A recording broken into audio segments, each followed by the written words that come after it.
मित्रांनो, शालिनी भक्तिसागरमध्ये तुमचे मनपूर्वक स्वागत आहे। तर मित्रांनो, आज आपण या व्हिडिओच्या माध्यमाने ऐकणार आहोत शिवजींचे जे अवतार आहेत, तर शिवजींचे किती अवतारांच्या कथा आहेत तर त्या आपण ऐकणार आहोत। तर ह्या कथा आपण रोज ऐकल्याने आपले सर्व पापांचे नाश होते आणि आपल्यावर शिवाची कृपा होते, शिवशंभूची कृपा होते। तर शिव हा उदार आहे आणि भोळ्या भक्तीचा श्रद्धा आणि विश्वासाने जी भोळी भक्ती केली त्या भक्तांच्या सर्व मनोकामना पूर्ण करणारे भोळे साम सदाशिव शिवशंभू असे आहेत। तर त्यांना जर आपण एक तांब्या जल अर्पण केला तर त्या भक्तांना वाटेल ते देऊन देतात। एवढ्या भोळ्या साम सदाशिवाची जेवढी भोळी भक्ती केली तेवढी भोळा साम सदाशिव लवकर प्रसन्न होतो। तर आता आपण या भोळ्या साम सदाशिवाच्या अवतारांच्या कथा ऐकणार आहोत। तर जर कोणी चॅनलला नवीन असेल तर लाल बटनवर सबस्क्राइब करा, ऑलवर क्लिक करा, जास्तीत जास्त जणांना शेअर करा। कुठून कोणत्या गावाहून तुम्ही माझा हा व्हिडिओ ऐकत आहोत आपल्या गावाची कमेंट्स नक्की करा। आणि जर मला वेळ मिळाला तर प्रदोष व्रताची कथा पण आपण याच व्हिडिओच्या माध्यमाने ऐकणार आहोत। शालिनी भक्तिसागर कथा या चॅनलला पण सबस्क्राइब करा, ते पण चॅनल माझंच आहे। शिवजींचे 5 अवतारांची कथा। वंदे महानंदे मनंतल लीलम महेश्वरम सर्वविभुम महातनम गौरीप्रियम कार्तिक विघ्नराज समृद्धम शंकरमादिदिवम। श्री गणेशाय नमो नमः। ये संस्कृतमधल्या या शब्दाचा अर्थ काय आहे? वंदे महानंद मनितललीलम महेश्वरम सर्वविभुम महातनम गौरीम प्रियम कार्तिक विघ्नराज समुद्रम शंकरमादिदिवम। म्हणजे जे परमानंदमय आहेत, ज्याला लीला अनंत आहेत, जे ईश्वराचे ईश्वर आहेत, जे सर्वव्यापक महान गौरीचे प्रियतम तसेच कार्तिक स्वामी आहेत आणि विघ्नराज गणेशाला उत्पन्न करणारे आहेत, त्या आदिदेव शंकरांना मी वंदन करते। तुम्ही पण वंदन करा आणि हा वंदन भगवान शंकर आपला स्वीकार करतील। श्री गणेशाय नमो नमः। शौनिक म्हणाले, हे व्यास शिष्य सूतजी, तुम्ही महाभाग्यवान आहात, ज्ञान आणि दयेचे सागर आहात। आता ज्या योगे शिवजींनी सत्पुरुषाचे कल्याण केले त्या अवताराविषयी सविस्तर सांगण्याची कृपा करा। तेव्हा सूत म्हणाले, शौनिकजी, येथे उपस्थित असलेले सर्व ऋषीजन हो, मी तुम्हाला शिवजींचे अवतार वर्णन करून सांगतो। हे निरूपण तुम्ही सावध चित्ताने ऐका। फार पूर्वी सनत कुमारांनी हीच गोष्ट नंदेश्वराला विचारली होती। तेव्हा त्यांनी शंकराचे स्मरण केले व म्हणाले, हे विधिपुत्र, सर्व व्यापक शिवप्रभूंनी प्रत्येक कल्पात असंख्य अवतार घेतले आहेत। ते सर्वांचे सर्व वर्णन करून सांगणे मला शक्य नाही, पण माझ्या बुद्धीनुसार जे काही मला माहिती आहे ते सांगते। श्वेत लोहित नावाचा जो 19वा कल्प आहे त्यात शिवजींचा पहिला अवतार झाला, त्याचे नाव सद्योजात। त्या कल्पात ब्रह्मदेव परब्रह्माचे ध्यान करत असताना श्वेत लोहित वर्णाचा एक शिखाधारी कुमार उत्पन्न केला। तो सद्योजात कुमार ब्रह्मरूपी परमेश्वर अर्थात साक्षात शिव आहे हे लक्षात येताच त्यांना अतिशय आनंद झाला। त्यांनी दोन्ही हात जोडून त्याला नमस्कार केले आणि त्या परमपुरुषाच्या सद्बुद्धीने वारंवार चिंतन करू लागले। त्यांच्या चिंतनाने तेथे श्वेतवर्णाचे परमोत्कृष्ट परम विज्ञानी आणि परम ब्रह्म स्वरूप असे 4 यशस्वी कुमार उत्पन्न झाले। सुनंद, नंदन, विश्वनंदन आणि उपनंदन ही त्यांची नावे आहेत। ते त्या महात्म्याचे शिष्य झाले। त्यांनी त्याला परब्रह्म म्हणून जाणले। सदोजात रूपाने प्रकट झालेल्या शिवजींनी प्रसन्न होऊन ब्रह्माजींना ज्ञान आणि सृष्टी रचनेचे सामर्थ्य दिले। त्यानंतर रक्त नामक 20वा कल्प आला। त्या कल्पात ब्रह्माजींनी रक्तवर्णन शरीर धारण केले। ते त्या कल्पात ब्रह्मदेव पुत्रप्राप्तीसाठी ध्यान करत असताना त्यांच्यातून एक पुत्र प्रकट झाला। त्यांच्या अंगावर लाल रंगाचे वस्त्र होते, गळ्यात लाल फुलांची माळ होती, त्यांचे डोळे लालबुंद होते, आभूषणेही लाल होती। आत्मबलाने संपन्न असलेला त्या महात्मा कुमार वामदेव शिव म्हणून ओळखले गेले आणि त्यांनी आदराने नमस्कार केला आणि त्यांचे ध्यान केले। तेव्हा लाल वस्त्र धारण केलेले 4 पुत्र उत्पन्न झाले। विरज, विवाह, त्रिशोक आणि विश्वभावनी त्यांची नावे होत। तेव्हाही वामदेव रूपी शिवप्रभूंनी ब्रह्माजींना ज्ञान आणि सृष्टी उत्पन्न करण्याची शक्ती दिली। पीतवासा नावाच्या 21व्या कल्पात ब्रह्माजींनी पिवळे वस्त्र परिधान केले होते। ते पुत्र कामनेने ध्यान करत होते तेव्हा पिवळी वस्त्र धारण केलेला एका महातेजस्वी प्रौढ कुमार उत्पन्न झाला। त्यांच्या भुजा विशाल होत्या। ब्रह्माजींना त्यांचे ध्यान केले तेव्हा तो तत्पुरुष शिव आहे हे त्यांच्या लक्षात आले। त्यांनी महादेव गायत्रीच्या तत्पुरुषाय विघ्न हे महादेवाय धीमहि या मंत्राचा उच्चार करून त्यांना नमस्कार केला। त्यामुळे तत्पुरुषात पातील महादेव प्रसन्न झाले। त्यांच्या पार्श्वभागातून पिवळी वस्त्र धारण केलेली अनेक दिव्य कुमार प्रकट झाले। त्या सर्व योग मार्ग प्रवर्तक आहे। तो कल्प संपल्यावर शिव नामाचा दुसरा कल्प सुरू झाला। त्या सर्वत्र पाणीच पाणी होते। त्या जलमय अवस्थेत 1000 दिव्य वर्ष उलटून गेली। त्यामुळे सृष्टी निर्मितीची इच्छा करणाऱ्या ब्रह्माजी दुःखी मनाने विचारमग्न झाले. त्या समयी त्यांच्या सम्मुख एक महातेजस्वी कुमार उत्पन्न झाला. तो कृष्ण वर्णाचा होता. त्यांनी आपल्याच तेजाने झळकत होता. त्याने काळ वस्त्र परिधान केले होते, काळे शिरोभूषण घातले होते. त्यांचा मुकुट यज्ञोपवीत आणि भाळावरचे गंधही काळेच होते. ब्रह्माजींनी आपल्या बुद्धीने तो अपार रूपातील शिव आहे हे ओळखले. त्या भक्तवत्सल महामनस्वी पराक्रमी आम्ही देव देवेश्वर अघोराला मनपूर्वक नमस्कार केला. त्या शिव अवताराचे ध्यान केले. प्रियवाणीने त्यांची स्तुती केली. तेव्हा अघोर रूपातील शिवजींच्या शेजारी कृष्ण वर्णाचे काळे गंध लावलेले आणि काळेच अंगराग धारण केलेले 4 कुमार प्रकट झाले. ते परम तेजस्वी शिवस्वरूप आणि महात्मा होते. कृष्ण कृष्ण सीक कृष्णास कृष्णकंठधारी ही त्यांची नावे. ब्रह्माजीच्या सृष्टी हेतू करतात हे महात्मे घोर नामक महाअद्भुत योगाचे प्रवर्तक झाले. त्याच्यानंतर ब्रह्माजीचा दुसरा कल्प सुरू झाला. तेव्हा त्यांचे नाव विश्वरूप आणि अद्भुत कल्पांत ब्रह्मप्राप्ती पुत्रासाठी शिवजीचे ध्यान करत होते. तेव्हा मोठा नाद करणारी विश्वरूपात सरस्वती प्रकटली. त्याचप्रमाणे तशा स्वरूपात भगवान ईशान्यही आविर्भूत झाले. त्यांचा वर्ण शुद्ध स्फटिका समान उज्ज्वल होता. ते सर्व आभूषणांनी शोभत दिसत होते. ईशान्य रूपातील त्या अजन्म सर्वव्यापी सर्वात्मयी सर्व काही देणाऱ्या सुंदर रूपाच्या सर्वस्व अरूप अशा शिवप्रभूंना ब्रह्माजींनी अत्यंत आदराने नमस्कार केला. तेव्हा शक्तीसहित अवतारलेल्या सर्व शक्तिमान भगवानांनी त्या सन्मानाचा उद्देश करून आपल्या प्रभावाने 4 सुंदर शुभ बालक उत्पन्न केली. 4 बालके कोणती? जटी, मुंडी, शिखंडी, अर्धमुंड ही त्यांची नावे. योगधारे समर्ध्याचे अनुष्ठान करून त्यांची श्रेष्ठ योग गती प्राप्त केली. सनत कुमारजी, मी तुम्हाला शिव अवतार संक्षेपाने कथन केले. त्याचमुळे त्रैलोक्यात किंबहुना संपूर्ण ब्रह्मांडात यथायोग्य सर्वांना हितकारक असा व्यवहार प्रचलित झाला. ईशान्य, पुरुष, अघोर, वामदेव आणि ब्रह्म हे भगवान महेश्वराचे 5 मूर्ती जगात विशेष आहेत. ईशान्य हे शिवजीचे पहिले महान रूप सांगितले. हे रूप व प्रकृतीचा उपभोग घेणारे क्षेत्र स्थित असते. तत्पुरुष म्हणून प्रख्यात असलेले शिवजीचे दुसरे स्वरूप गुणांच्या आश्रयाने भोग भोगणारे सर्वज्ञात अधिष्ठित त्यांचे अघोर नाम तिसरे स्वरूप आहे. धर्मासाठी अंगकांतीसाठी बुद्धितत्वाचा विचार करून आतच अधिष्ठी वामदेव चौथे शिवस्वरूप आहे. अहंकाराचे अधिष्ठान असून नेहमी अनेक प्रकारची कार्य करीत असतात. विचारशील बुद्धिमान लोक शिवजीच्या ईशान सज्ञक स्वरूप कर्ण वाणी सर्वव्यापी आकाशाचे अधिष्ठान आहे असे सांगतात. त्यांच्या मते पुरुष नामक रूप त्वचा, हात आणि स्पर्श गुण विशिष्ट वायूचे अधिष्ठान आहे. अघोर नामक रूप शरीर हे रस रूप अंग्री यांचे अधिष्ठान आहे. वामदेव नामक रूप हे जीभ, गुद्दा, रस आणि जलाचे अधिष्ठान आहेत. तर सदोजत नामक रूप हे नाक, उपस्थ, गंध आणि भूमी यांचे अधिष्ठान आहेत. शिवजीची सर्व रूपे वंदनीय आहेत, भक्तांच्या कल्याणकारी आणि त्यांना सुख देणारी आहेत. सनत कुमारजी, जो मनुष्य शिवजीच्या सदोजाती अवताराची प्राकट्य कथा नित्य प्रेमाने श्रवण करतो, एकादशी, प्रदोष, शिवरात्री, अमावस्या या दिवशी श्रद्धेने श्रवण पठण करतो, तो जगातील सर्वात सुख भोगून उत्तम गतीला प्राप्त होतो, अंती परम गती प्राप्त होते, शिवलोकाची प्राप्ती होते, सर्व पापांपासून मुक्त मिळतो, धन धान्य यश कीर्ती मान सन्मान वाढवतो. तर अशा या शिवजीच्या 5 अवताराची कथा या व्हिडिओच्या माध्यमाने आपण ऐकली आहे. आता आपण हनुमानाचे चरित्र ऐकूया. नंदेश्वर म्हणाला, सनत कुमारजी, आता मी तुम्हाला हनुमानाचे चरित्र सांगतो. हनुम द्रुपाने भगवान शिवजींनी फार सुंदर लीला केल्या आणि प्रभू रामचंद्राचे पुष्कळ हित केले. हनुमानाचे चरित्र सर्व प्रकारचे सुख देणारे आहेत. हे हनुमानाचे चरित्र प्रदोषाच्या दिवशी, शिवरात्री, अमावस्या, एकादशी चांगल्या शुभ तिथीवर हनुमानाचे चरित्र ऐकावे. असे केल्याने सर्व कामं आपले निर्विघ्नपणे पार पडतात, सर्व संकटातून दूर होतो. ज्या मुलामुलींचे लग्न जुळत नाही, व्यापारात लाभ होत नाही आहे, नोकरी प्रमोशन मिळत नाहीये, तर हनुमानाचे चरित्र नक्की ऐकावे, श्रवण करावे. एकदा शिवजींनी श्रीहरींना धारण केलेले मोहिनी रूप पाहिले. तेव्हा कामदेवाच्या बाणांनी पीडित केलेले त्यांचे वीर्य खलन झाले. सप्तऋषींनी ते वीर्य एका पानावर घेतले आणि रामकार्याच्या सिद्धीसाठी गौतम कन्या अंजनीच्या कानातून तिच्या उदरात स्थापन केले. त्यामुळे ती गर्भवती झाली. यथा अवकाश प्रस्तुत होऊन तिने एका पुत्राला जन्म दिला. तो वानर शरीरधारी पुत्र महान सामर्थ्यवान व पराक्रमी होता. शिव अवतार होता. त्याचे हनुमान असे नामकरण करण्यात आले. महाबली हनुमान. लहान असतानाची गोष्ट आहे. एके दिवशी उगवते सूर्यबिंब हे फळ आहे असे समजून त्यांनी आकाशमानाने उडान केले. त्याला गिळून टाकले. त्यामुळे सर्वत्र हाकार झाला. देवांनी त्यांची पुष्कळ प्रार्थना केली.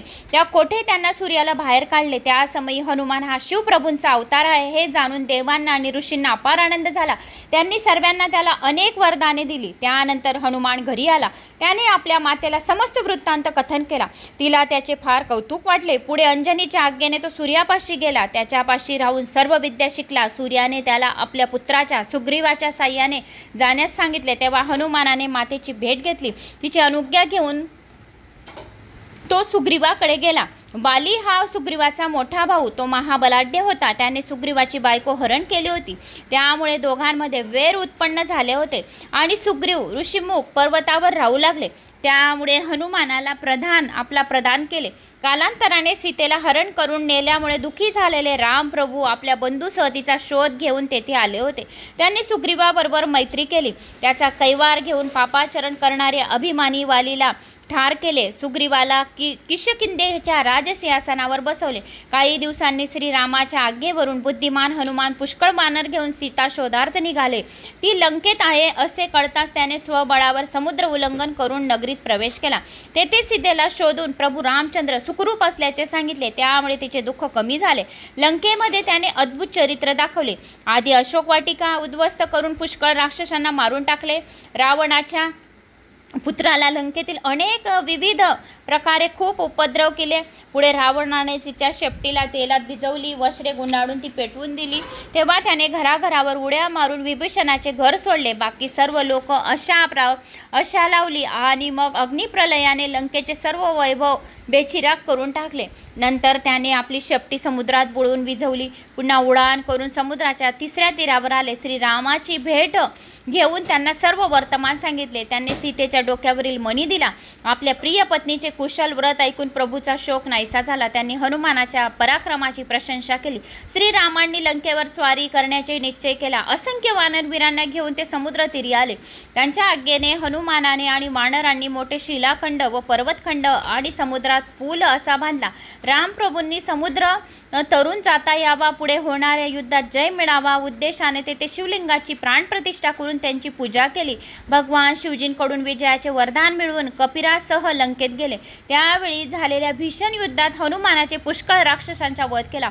रामसेनेचे रक्षण शक्तीच्या प्रहाराने घायल होऊन मरणामुख पडलेल्या लक्ष्मणाला संजीवनी बुटी आणून पुनर्जीवित केले. मै रावण नावाच्या राक्षसाला मारून राम लक्ष्मणाची सुखरूप सुटका केली. लंकेमध्ये झालेल्या त्या महायुद्धात रावणाच्या त्या परिवारातील सर्व बलाढ्य वीराचा नाश झाला. त्यामुळे देव सुखी झाले. त्रिभुवनात शांतता नांदू लागली. प्राणी मात्र निर्भय झाले. अशा प्रकारे महादेवाच्या आशेपासून उत्पन्न झालेल्या हनुमानाने राम लक्ष्मणांना सर्वतोपरी मदत करून त्यांना सुखी केले. त्यांनी स्वतः रामभक्ती केली आणि लोकांच्या कल्याणासाठी पृथ्वी तलावर रामभक्ताची स्थापना केली. हनुमान हा दैत्याचा नाश करणारा, देवांचा अभिमान दूर करणारा, भक्तांवर दया करणारा, त्यांची उद्धार करणारा आणि राम कार्यात तत्पर करणारा रामदूत आहे. तो दास्य भक्तीची पराकाष्ठा आहे. हनुमानाचे हे चरित्र सर्व संकटाचे निवारण करणारे, दुःख विनाशक, धन यश कीर्ती मान सन्मान अभ्यासात लख आणि आयुष्यवर्धक आणि सर्व इष्टकामना पुरवणारे आहे. जो मनुष्य श्रद्धा भावभक्तीने आणि सावध चित्ताने याचे श्रवण पठन करतो तो या लोकी अपेक्षित असलेले सर्व उत्तम भोग भोगून मोक्षाची प्राप्ती मिळते. असे हे हनुमानाचे चरित्र होते. तर मला अशी आशा आहे की तुम्हाला हे हनुमानाचे चरित्र आवडले असेल तर आवडल्यास एक लाईक करा, चॅनलला सबस्क्राईब करा. कुठून कोणत्या गावाहून तुम्ही माझा हा व्हिडिओ ऐकत आहोत आपल्या गावाची कमेंट्स नक्की करा. आता आपण ऐकूया प्रदोष व्रताची कथा. 108 तांदूळचे दाणे काढून घ्या आणि हा माझा व्हिडिओ लावून द्या आणि एक तांदूळचा दाणा अर्पण करा आणि माझ्या मागे पण तुम्ही बोला. आणि जर 108 बेलपत्री असेल तर बेलपत्री व्हा, तांदूळ असतील तर तांदूळ व्हा, मूग असतील तर मूग व्हा, जवस असतील तर जवस व्हा. कोणतीही वस्तू 108 वेळा काढून घ्या, 108 वेळा मोजून घ्या, जी वस्तू तुमच्याजवळ क्वांटिटी जास्त असेल त्याची. तर आता आपण सुरुवात करूया शिवशंभूच्या 108 नावांची. जो कोणी शिवलिंगाला 108 वेळा तांदूळ वाहतो ह्या 108 नावांनी त्यांच्या घरात सुख समृद्धी शांती नांदते, पैसा नांदतो आणि मनातल्या सर्व इच्छा पूर्ण व्हायला मदत होते. तर आपण आता 108 नावांना सुरुवात करूया. चॅनलला कोणी नवीन आलं असेल लाल बटनवर सबस्क्राईब करा, ऑलवर क्लिक करा, जास्तीत जास्त जणांना शेअर करा. कुठून कोणत्या गावात तुम्ही माझा हा व्हिडिओ ऐकत आहोत आपल्या गावाची कमेंट्स नक्की करा. श्री गणेशाय नमो नमः. भगवान शिवाचे 108 नाव. ओम भोलेनाथाय नमः. ओम कैलासपतीये नमः. ओम भूतनाथाय नमः. ओम नंदराजाय नमः. ओम नंदी की सवारिये नमः. ओम ज्योतिर्लिंगाय नमः. ओम महाकालेश्वराय नमः। ओम रुद्रनाथाय नमः। ओम भीमाशंकराय नमः। ओम नटराजाय नमः। ओम प्रलयकाराय नमः। ओम चंद्रमौलियै नमः। ओम डमरुधार्यै नमः। ओम चंद्रधार्यै नमः। ओम मल्लिकार्जुनाय नमः। ओम भीमाशंकराय नमः। ओम विषधार्यै नमः। ओम बम बम भोल्यै नमः। ओम ओंकार स्वामियै नमः। ओम ओंकारेश्वराय नमः। ओम शंकर त्रिशूलधार्यै नमः। ओम विश्वनाथाय नमः। ओम अनादिनाथाय नमः। ओम उमापत्यै नमः। ओम मोरपत्यै नमः। ओम गणापत्यै नमः। ओम भोले बाबाय नमः। ओम शिवजीयै नमः। ओम शंभोवै नमः। ओम नीलकंठाय नमः। ओम महाकालेश्वराय नमः। ओम त्रिपुरार्याय नमः। ओम त्रिलोकनाथाय नमः। ओम त्रिनेत्रधार्यै नमः। ओम परफाणी बाबाय नमः। ओम जगत्पिताय नमः। ओम मृत्युंजयाय नमः। ओम नामधार्यै नमः। ओम रामेश्वराय नमः। ओम लंकेश्वराय नमः। ओम अमरनाथाय नमः। ओम केदारेश्वराय नमः। ओम बगलेश्वराय नमः। ओम मंगलेश्वराय नमः। ओम अर्धनारीश्वराय नमः। ओम नागार्जुनाय नमः। ओम जटाधार्यै नमः। ओम नीलेश्वराय नमः। ओम गलसर्पमालाय नमः। ओम दीनानाथाय नमः। ओम सोमनाथाय नमः। ओम जोगियै नमः। ओम भंडारी बाबाय नमः। ओम बमलेश्वराय नमः। ओम गौरीशंकराय नमः। ओम शिवकांताय नमः। ओम महेश्वराय नमः। ओम ओलाकानाथाय नमः। ओम आदिनाथाय नमः। ओम देवदेवेश्वराय नमः। ओम प्राणनाथाय नमः। ओम शिवाय नमः। ओम महादान्यै नमः। ओम शिवधान्यै नमः। ओम संकटहार्यै नमः। ओम महेश्वराय नमः। ओम रुंडमालाधार्यै नमः। ओम जगत्पालनकर्ताय नमः। ओम पशुपत्यै नमः। ओम संगमेश्वराय नमः। ओम दक्षेश्वराय नमः। ओम धृणेश्वराय नमः। ओम मणिमहेश्वराय नमः। ओम अनादिनाथाय नमः। ओम अमराय नमः। ओम आशुतोष महाराजाय नमः। ओम विलवकेश्वराय नमः। ओम अचलेश्वराय नमः। ओम अभयंकराय नमः। ओम पातालेश्वराय नमः। ओम धुधतेश्वराय नमः। ओम सर्पधार्यै नमः। ओम त्रिलोकीनरेशाय नमः। ओम हठयोगियै नमः। ओम विलेश्वराय नमः। ओम नागाधिराजाय नमः। ओम सर्वेश्वराय नमः। ओम उमाकांताय नमः। ओम त्रिकालदर्श्यै नमः। ओम त्रिलोकीनाथाय नमः। ओम महादेवाय नमः। ओम गडशंकराय नमः। ओम मुक्तेश्वराय नमः। ओम नटेश्वराय नमः। ओम गिरिजापत्यै नमः। ओम भद्रेश्वराय नमः। ओम त्रिपुनाशकाय नमः। ओम निर्जेश्वराय नमः। ओम किरातेश्वराय नमः। ओम जागेश्वराय नमः। ओम अवधूतिपत्यै नमः। ओम भीलपत्यै नमः। ओम वृषभेश्वराय नमः। ओम भूतेश्वराय नमः। ओम बैजूनाथाय नमः। ओम नागेश्वराय नमो नमः। तर मित्रांनो, हे झाले भगवान शिवाचे 108 नाव। आता आपण 12 ज्योतिर्लिंगांचे स्मरण करूया। नुसते श्रवणसुद्धा केले तरीसुद्धा चालेल। तर आता आपण 12 ज्योतिर्लिंग कुठले कुठले आहेत ते श्रवण करूया। श्री सौराष्ट्र सोमनाथंचं, श्रीशैल्ये मल्लिकार्जुनम, उज्जैनियम महाकाल, ओंकार ममलेश्वर, परल्यं वेदनाथंचं, डाकिनियम भीमशंकर, सेतबंधे तु रामेश्वरम, नागेश्वम दारुकामने, वाराणसी विश्वेश्वम, त्र्यंबकम गौतमी तटे, हिमालये तु केदार, घृष्णेश्वर शिवालय, एतानि ज्योतिर्लिंगानि सायं प्राप्त पठेत नर, सप्तजन्म कृतं पाप स्मरण विनयेष्यति। नम पार्वती पते हर हर महादेव शंभू, उमा महेश्वराय नमो नमः। तर मित्रांनो, आता आपण शिवचालिसाचं पठण करूया। दोहा। जय गणेश गिरिजा सुवन मंगल मूल सुजान, कहत अयोध्या दास तुम देवु अभय वरदान। चौपाई। जय गिरिजापति दीन दयाला, सदा करत संतन प्रतिपाला। भाल चंद्रमा सोहत नीके, कानन कुंडल नाग फनीक। अंग गौर शिर गंग बहाए, मुंड माल तन चार लगाए। वस्त्र खाल बागंबर सोए, छवि को देखी नाग मन मोहे। मैना मातु की हवे दुलारी, बाम अंग सोहत छवि न्यारी। कर त्रिशूल सोहत छवि भारी, करत सदा शत्रुन शयहारी। नंदी गणेश सोहे तह कैसे, सागर मध्य कमल है जैसे। कार्तिक शाम और गण राउ, या छवि कही जात न काहू। देवन जब ही जाय पुकारा, तब ही दुख प्रभु आप निवारा। किया उपद्रव तारक भारी, देवन सब मिली तुम्ही जुहारी। तुरत षडानन आप पठाऊ, लव निमेष महग मारी गिराऊ। आप जलंधर असुर सहारा, सुयश तुम्हारा विदित संसारा। त्रिपुरा सरसन युद्ध मचाई, सब ही कृपा कर लीन बचाई।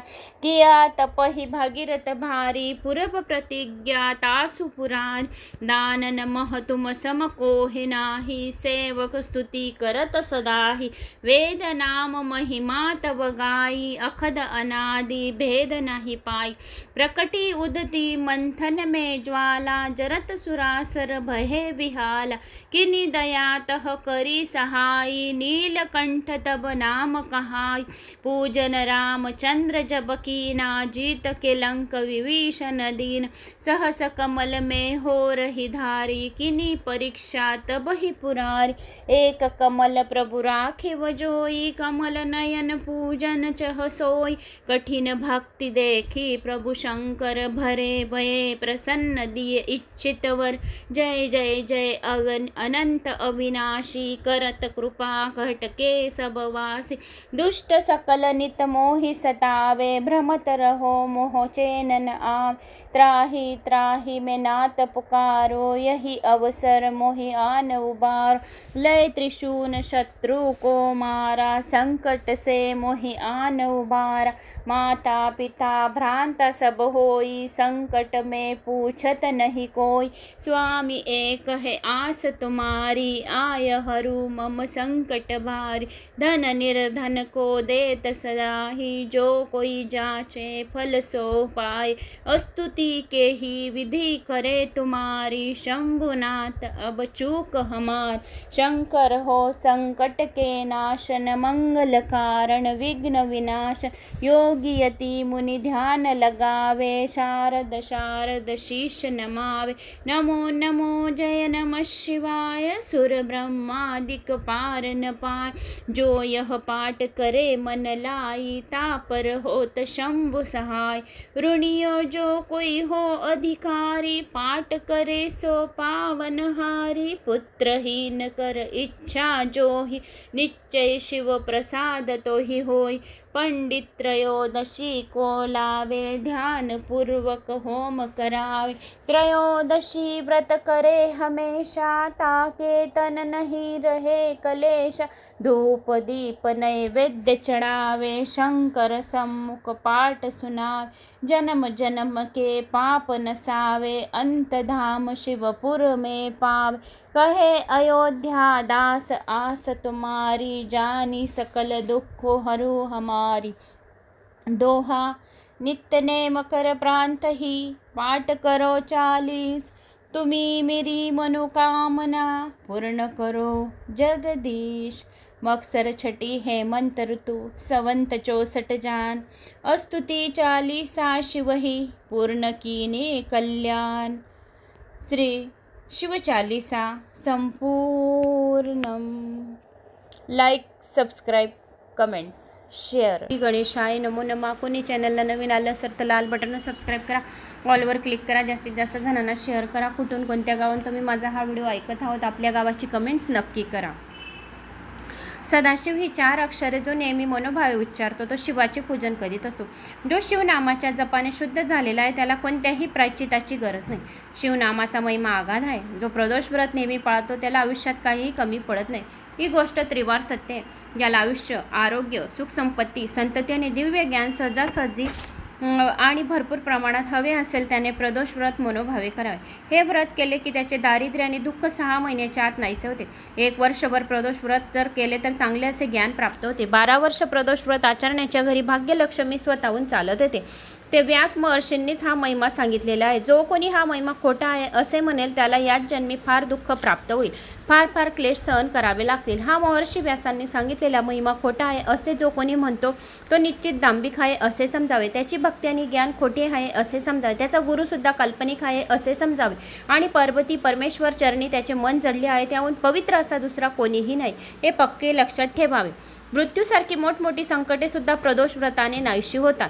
आता मी एक कथा सांगतो ती ऐका. असे म्हणून सूत शौनिक आणि ऋषींना शिवमहिमा दाखवणारी एक कथा सांगू लागले. फार पूर्वी विदर्भ देशात सत्यरथ नावाचा एक राजा राज्य करीत होता.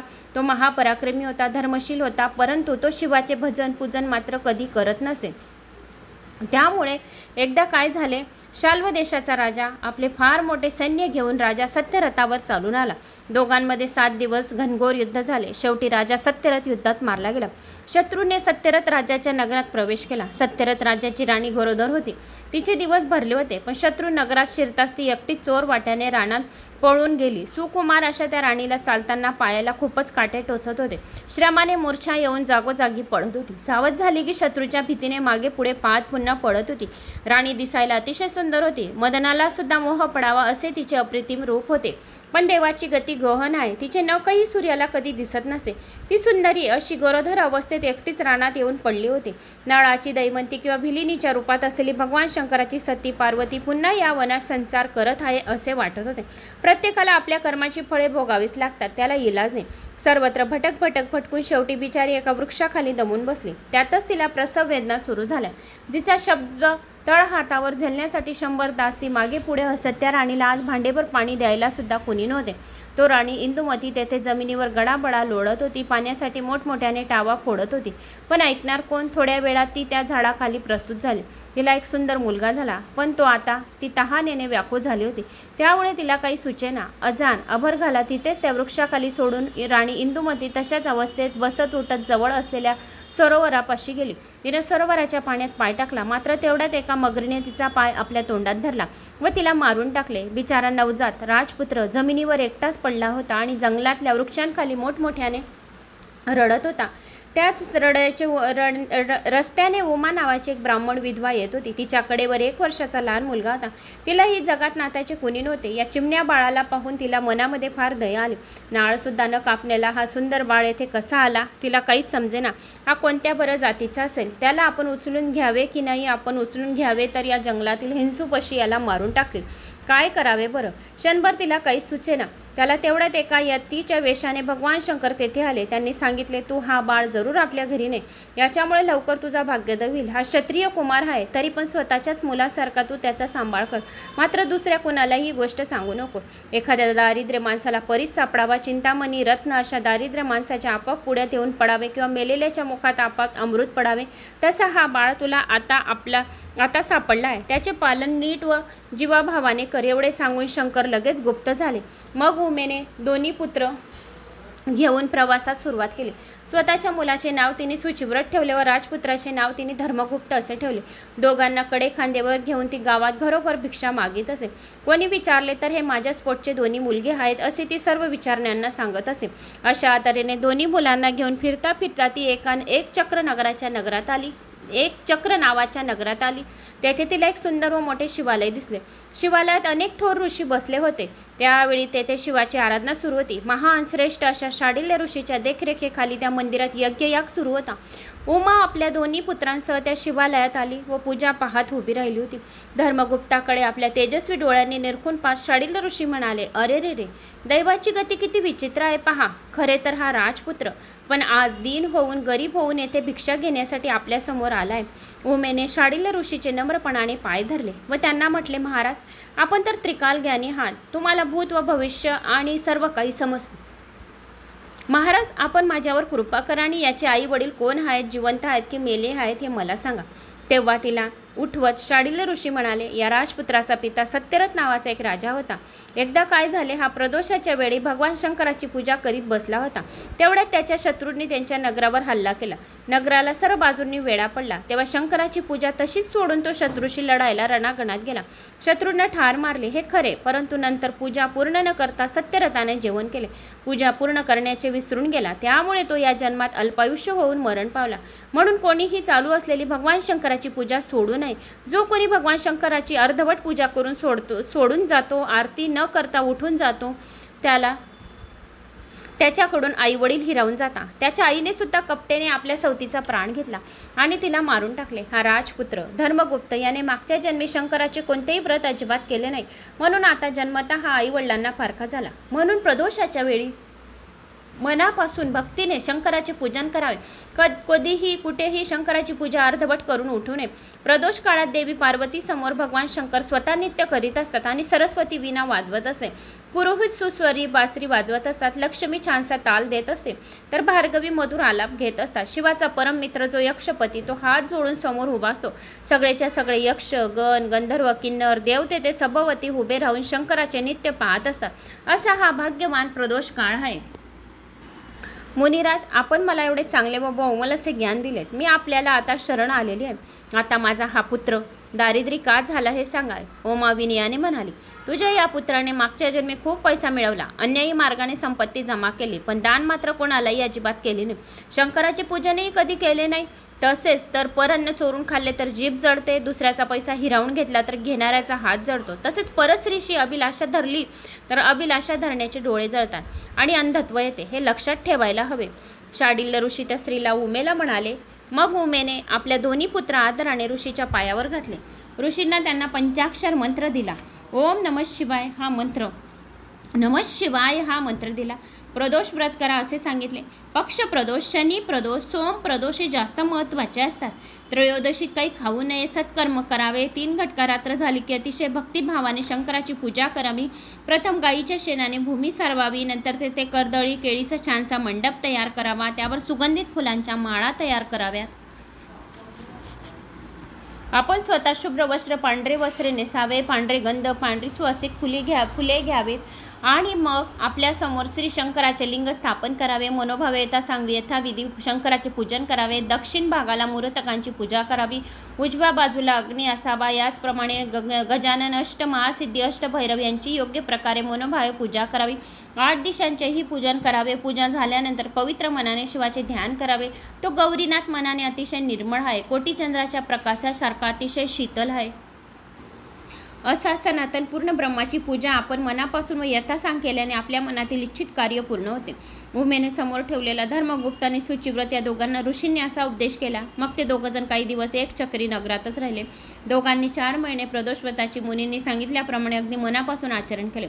शिवपूजेची चोरी करणे तर सर्वात मोठे पाप आहे आणि प्रसाद तीर्थ चोरून घेणे ब्रह्महत्येसारखे मोठे पाप आहे. अशा रीतीने ते दोघंजण शुद्ध मनाने भक्तिभावाने प्रदोषव्रत आचरत होते. एकदा ब्राह्मण पुत्र सुचिव्रत असाच एकटा नदीकाठी फिरत असताना रस्त्यातील त्याच्या समोरची दरड एकदम ढासळली आणि त्यातून एक सुवर्ण मोहरांनी काठोकाठ भरलेला हंडा त्या दरडीमधून बाहेर आला. आपल्या घरी तो हंडा सुचिव्रत घेऊन आला. उमेला फार आनंद झाला. सुचिव्रताने आपल्या भाऊ धर्मगुप्ताला आपण आणलेल्या धनाचा अर्धा भाग देऊ केला, पण सुचिव्रत हा मोठा भाऊ असल्याने धर्मगुप्ताने हे धन घेतले नाही. अशा तऱ्हेने भगवान शंकराच्या कृपेने दोघांचे ऐश्वर्य वाढत चालले होते. ते रोज नियमितपणाने शिवपूजनात रंगून जात होते. एकदा दोघंजण एका वनात विहार करण्यासाठी गेले होते. त्याच वनात गंधर्व कन्या खेळण्यासाठी आल्या होत्या. त्या मुलांच्यात एक मुलगी दिसण्यात अतिशय सुंदर होती. राजपुत्र धर्मगुप्त तिच्याकडे आकर्षित होऊन टक लावून पाहत राहिला होता. धर्मगुप्ता परस्त्रीकडे असे पाहू नये. अशा तरुण स्त्रिया तरुणांचे चित्त हरण करतात. आपल्या मायावी स्पर्शाने त्यांचे शौर्य हरण करतात. अशा स्त्रियांचा सहवास घेणे म्हणजे केवळ अनर्थाला कारण आहे. सुचिव्रताने आपल्या धाकट्या भावाला समजावून सांगितले आणि म्हटले. पुढे गेल्यानंतर तेथे त्याला गंधर्व राजाची कन्या अशुमती दिसली. ती एखाद्या अप्सरेसारखी सुंदर होती. अशुमती ही या सुंदर तरुणाकडे एकटक दृष्टी लावून पाहत होती. तिला एकदम आठवले. तिच्या वडिलांनी महेशाला म्हणजे श्री शंकराला विचारले होते, माझी ही स्वरूप सुंदरी आणि परमप्रिय कन्या मी कुणाला देऊ?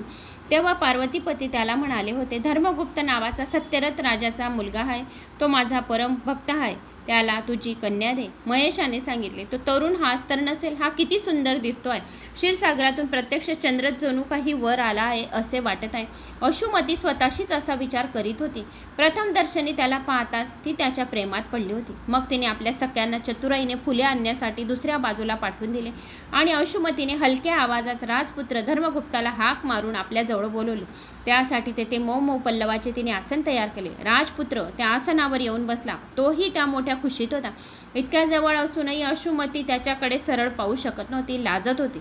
शेवटी धीर धरून ती म्हणाली, तुमच्या शृंगार सरोवरात पोहण्याची इच्छा करणारी मी एक राजहंसनी आहे.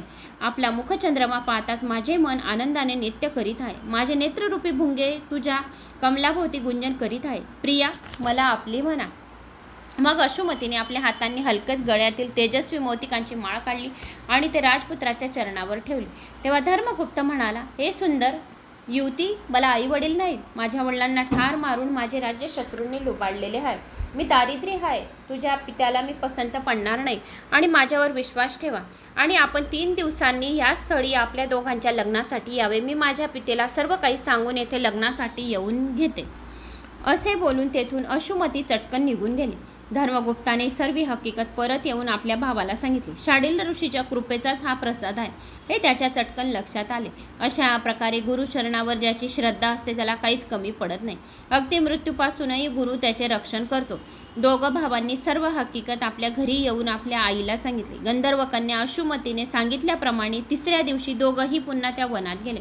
गंधर्व राजा सहपरिवार लग्नाचे साहित्य घेऊन ते त्या आधीच आलेला होता. या तरुणांची आधीरतेने वाट पाहत होता. ते दोघे येताच आपल्या सर्व गुण संपन्न असा सुंदर जावई पाहून गंधर्व राजा अतिशय खुश झाला. नंतर त्याने त्यांना आणण्यासाठी पालखी समोरी पाठवून धर्मगुप्ताच्या आईला उमेलात लगेच तेथे बोलावून आणले आणि मग 4 दिवस मोठ्या ताटात धूमधडाक्यात आणि आनंदात विवाह समारंभ साजरा झाला. स्वर्गातील वस्त्रे आणि दागिने त्याने सन्मानाने विणीला अर्पण केले. 1,00,000 रथ, 10,000 हत्ती, 1,00,000 सुंदर घोडे, 1,00,000 दास-दासी, रत्नांचे भांडार आणि स्वर्गीय धनुष्यबाण त्याने जेवायला अर्पण केले. अतिशय मोठी चतुरंग सेना आणि पराक्रमती सेनापती त्याच्याबरोबर दिले. उमेला मोठा मान देऊन संतुष्ट केले. अशुमती आता मोठ्या आनंदाने पतीच्या बरोबर चालली होती. त्याच्यासमोर मग मंगलवाद्याचा गजर होत होता. चतुरंग सेना सभोवत आली होती. हे सैन्य घेऊन राजपुत्र धर्मगुप्त आपल्या स्वतःच्या राज्यात विदर्भ नगराजवळ आला. त्याने संपूर्ण नगराला वेढा घातला. गंधर्वाचे बळ फार मोठे होते. त्यांनी विदर्भ राजाचा ताबडतोब पाडाव केला. धर्मगुप्ताचे वडील सत्यरथ राजाचा वध करणाऱ्या दुमर्शन राजाला त्यांनी धरून आणले, पण धर्मगुप्ताने त्याला मोठ्या दिलदारपणाने जीवदान दिले. आता देशोदेशीचे राजे आपल्या प्रजेसह कारभार घेऊन विदर्भ नगरीमध्ये दर्शनाला येऊ लागले. मग एक उत्तम असा मुहूर्त पाहून राजगुप्त धर्मगुप्त सिंहासनावर बसला. उमा मातेला आणि आपल्या ज्येष्ठ बंधू सुचिवताला योग्य प्रकारे मान देऊन धर्मगुप्ताने पुढे 1000 वर्ष उत्तम प्रकारे राज्य केले.